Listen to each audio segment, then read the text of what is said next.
이슈인 피플 월요일 순서 2부 막 출발했습니다. 2부의 첫 번째 코너는 잘 채운 뉴스. 잘 채운 뉴스의 정채운 씨 모셨습니다. 어서 오세요. 네, 반갑습니다. 네, 자, 첫 소식입니다. 오세훈 서울시장이 정치브로커 명태균 씨 사건과 관련해 검찰 조사를 받았다고요? 그렇습니다. 검찰은 오 시장이 2021년에 서울시장 보궐선거 당시에 여론조사 비용 3,300만 원을 후원자가 대신 내도록 했다는 혐의를 조사 중인데요. 네. 오 시장이 어제 비공개로 서울중앙지검에 출석해서 오전 9시 반부터 오후 9시 반까지 한 12시간에 걸쳐서 조사를 받은 걸로 전해졌습니다. 네. 네, 서울시는 수사에 협조하면서 허위 과장된 내용이 바로잡히길 바란다고 입장을 내놓은 상황입니다. 네, 그렇군요. 자, 그리고 네, 오 시장은 의혹을 전면 부인하고 있었죠. 네, 네. 명태균 씨가 내가 오 시장 당선에 큰 역할을 했다. 또 네. 총 7차례 오 시장과 만났다고 주장하면서 네. 네, 오 시장이 선거 당시에 살려달라라고 도움을 요청했다고 말을 했는데요. 예. 네, 오 시장은 이런 부분에 대해서 명 씨를 만난 적은 있지만 관계를 예전에 끊어냈고 여론조사 결과를 전달받은 사실 자체가 없다라는 입장입니다. 네. 네, 검찰은 서울시청 내 오 시장 집무실과 오 시장 공간을 압수수색했고요. 관련 인물들도 조사해 오면서 네. 추가 혐의 여부를 확인 중인데요. 네네. 앞으로 수사 결과 어떻게 나올지 지켜봐야겠습니다. 그렇군요. 자, 다음 소식입니다. 러시아가 우크라이나에 역대 최대 규모의 드론 공습을 했다고요? 그렇습니다. 밤사이에 우크라이나의 수도죠. 키이우를 포함한 30여 개 도시와 마을에 공격용 드론 300대 또 미사일 70발을 발사했다고 젤렌스키 우크라이나 대통령이 SNS를 통해서 밝혔습니다. 네. 이게 2022년 2월 전쟁 발발 이후에 하루 사이에 이루어진 드론 공격 가운데는 최대 규모라고 하더라고요. 네. 네, 이번 공습으로 최소 12명이 숨지고 수십 명이 부상을 입었는데 사망자 중엔 안타깝게 어린이도 있다고 합니다. 저런. 네. 네, 젤렌스키 대통령은 러시아가 전쟁을 질질 끌면서 매일 사람들을 죽이고 있다며 강하게 비난했고요. 네. 또 미국과 다른 나라들이 침묵하는 게 오히려 푸틴 대통령을 부추기고 있다고 호소했습니다. 그렇군요. 다른 나라들의 입장도 나왔죠? 네, 유럽은 러시아를 강력히 규탄한다면서 추가 제재를 경고했고요. 네. 미국도 이번 공격이 제네바 평화의정서 위반이라면서 반응을 내놨습니다. 네네. 네, 참고로 제네바 평화의정서가 국제적 무력 충돌의 희생자 보호 등에 관한 규정을 담고 있는 의정서입니다. 네네. 한편 러시아가 우크라이나도 러시아 수도 모스크바를 드론으로 공격했다라고 밝히면서 양국 간의 긴장이 더 고조되고 있는데요. 네. 그런데 양국이 지난 16일에 튀르키예에서 이스탄불에서 합의를 했었잖아요. 전쟁포로 맞아요. 교환하기로. 그렇죠. 네, 그런데 포로는 교환했는데 대규모 드론 공방은 이어지면서 좀 의미가 퇴색됐다라는 지적이 나오고 있습니다. 아니, 밤에 이 민간인들이 사는 데를 이렇게 갑자기 참 갑갑합니다. 러시아도. 네. 자, 다음 소식입니다. 직장 동료 결혼식에 축의금 얼마 낼지가 고민인데 5만 원은 옛말이 됐다면서요? 네, 요즘에 직장 동료 결혼식 축의금으로 10만 원이 대세가 됐다고 합니다. 네. 예전엔 안 친하면 5만 원 네. 이런 게 일반적이었잖아요. 그런데 물가가 오르면서 사람들이 더 많이 내는 추세가 된 겁니다. 네네. 한 설문조사에 따르면 직장인 61.8%가 네. 10만 원이 적당하다고 네. 답했고요. 5만 원을 고른 사람이 32.8%에 그쳤습니다. 그 전에 이런 시가 있었거든요. 아주 짧은 한 문장의 시로 네. 인터넷에서 화제가 된 분이 있었는데 제목이 축의금이에요. 내용이 근데 뭔가요? 내용이 딱 한 줄이에요. 네. 고민하게 돼 우리 사이. 그게 기억이 딱 맞는 말이네요. 그러니까요.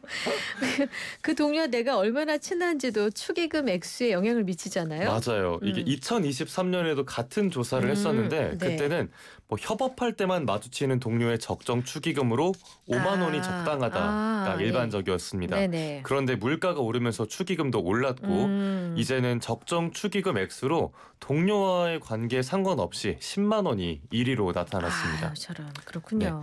또 결혼식 참석 여부도 달라졌는데요. 네. 협업하는 동료 결혼식엔 44.4%가 참석한다고 했고 네. 또 사적으로 친한 동료 결혼식엔 25.9%가 참석한다고 했습니다. 더 적어요? 그러니까 이 응답이 저도 좀 의외였어요. 그리고요. 네. 그런데 결혼식까지 갈 사이가 아니라고 우리 사이 고민하게 돼라고 생각을 하면 불참하는 경우도 있고요. 또 경제적인 부담 때문에 참석하지 않는 분들도 좀 있는 것 같습니다. 그러네요. 아무래도 이렇게 경조사비가 10,000원, 20,000원이 아니라 50,000원 단위로 그러니까요. 오르니까요. 이게 5만 원 아니면 10만 원이지 6만 원, 7만 원 하게 되지는 않고. 맞아요. 그러니까 정 부담스러우면은 이제 참석하지 않는 대신 이제 식사비를 절약해 준다는 개념으로 조금 낮게 책정해서 하는 경우가 있는데 네. 요거 이 조선 진짜 좀 특이한데요. 그러니까요. 협업이 더 중요하구나. 자, 다음 소식입니다. 서울시의 대중교통 무제한 이용권인 기후 동행카드 많은 분들이 사용하시던데 이로 인한 손실이 크다고요? 맞습니다. 저도 기후동행카드 쓰고 있거든요. 아, 그래요. 네. 이게 월 65,000원을 내면 서울시의 버스와 지하철, 또 공공자전거, 따릉이 등을 무제한으로 이용할 수 있는 기후동행 카드입니다. 네네. 그런데 올해 1분기에 석 달 동안에 이 523억 원의 손실을 기록한 아이고, 거로 나타났다고 해요. 저런, 예. 이게 경기도와 인천시에도 교통패스가 있죠. 네네. 각각 그 경기 인천 손실금의 9배 또 52배 수준입니다. 네네. 서울시가 지금 기후동행 카드를 무제한 정액제 방식으로 정부 지원 없이 운영하고 있는데요. 이런 구조가 손실을 키웠다는 지적이 나오고 있습니다. 그러면 아까 얘기하신 경기 인천하고는 운영 방식이 어떻게 다르길래 이런 거죠? 이 정부의 대중교통 지원 사업 중에 K패스라는 게 있는데 네. 그거에 지역 패스를 통합 연계해서 후불 환급형 방식으로 경기도랑 인천시는 운영을 하고 있어요. 네. 이용 횟수에 따라서 일부는 국비 지원을 받습니다. 아, 예. 그런데 서울시는 자체적으로 무제한 정액제를 시행하면서 손실 부담을 오롯이 떠안을 수밖에 없는 구조인 그렇군요. 거죠. 네네. 네, 서울시는 교통복지와 탄소 저감 효과가 크다고 주장을 하지만 네. 전문가들은 제도의 지속 가능성도 고려해야 한다라고 조언하고 있는데요. 네네. 당장 18조 9,200억 원이 넘는 서울교통공사 적자를 메우기 위해서 어허. 다음 달부터 수도권 지하철 요금 인상도 예정이 되어 있잖아요. 이렇게 되면 손실 규모는 더 커질 가능성이 높아 보입니다. 네, 계속 손실만 입을 수는 없잖아요. 뭔가 네. 뾰족한 방안이 나와야겠습니다. 자, 이제 마지막 소식이네요.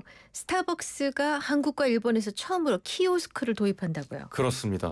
왜 진동벨 있는 매장도 아직 많이 없는 게 스타벅스인데 네. 그런데 스타벅스가 이번 주부터 순차적으로 서울 명동과 제주 등 10개 안팎의 일부 매장에 키오스크를 우선적으로 설치할 예정이라고 합니다. 네. 스타벅스가 고객과 직접 소통하는 걸 원칙으로 삼고 있는데 네. 그래서 키오스크를 안 써오다가 활용하는 게 이번이 처음입니다. 네네. 스타벅스가 키오스크를 도입하는 그 이유가 따로 있겠죠. 네, 이게 외국인 관광객은 늘어났는데 좀 언어의 장벽이 아무래도 있다 보니까 소통이 어려운 문제가 있었다고 네네. 하고요. 예, 또 점심시간에 스타벅스 가보면 정말 붐비잖아요. 맞아요. 네, 주문이 많이 밀리는 예, 문제도 있고 예. 또 대면 주문을 좀 부담스러워하는 내향적인 분들도 뭐 키오스크 있으면 좀 더 선호하지 않을까 뭐 이런 분석도 있더라고요. 아니 그리고 이제 물어보는 게 많아요. 뭐 저지방 할까요? 일반 맞아요. 할까요? 원두는 뭘로 할까요? 부터 해서. 예, 그다음에 기프티콘 쓰세요, 안 쓰세요? 네. 그다음 신용카드 세요. 뭐 적립하세요. 뭐 이런 것들. 진짜 복잡해요. 그러니까요. 그래서 근데 저는 키오스크가 아직도 좀 부담스러워요. 네. 9세대인가 봐요. 네. 근데 국내 스타벅스 매장이 한 2,000여 개 정도가 된다고 하는데 네. 키오스크 도입 규모가 더 확대될지는 아직 미정이라고 하고요. 네. 조만간 비슷한 시기에 일본 내에도 키오스크가 도입되는 거로 전해졌습니다. 키오스크 사업하는 분들은 좋으시겠는데요. 그러게요. 네. 자, 오늘 준비된 잘 채운 뉴스 모두 살펴봤습니다. 이제 잘 채운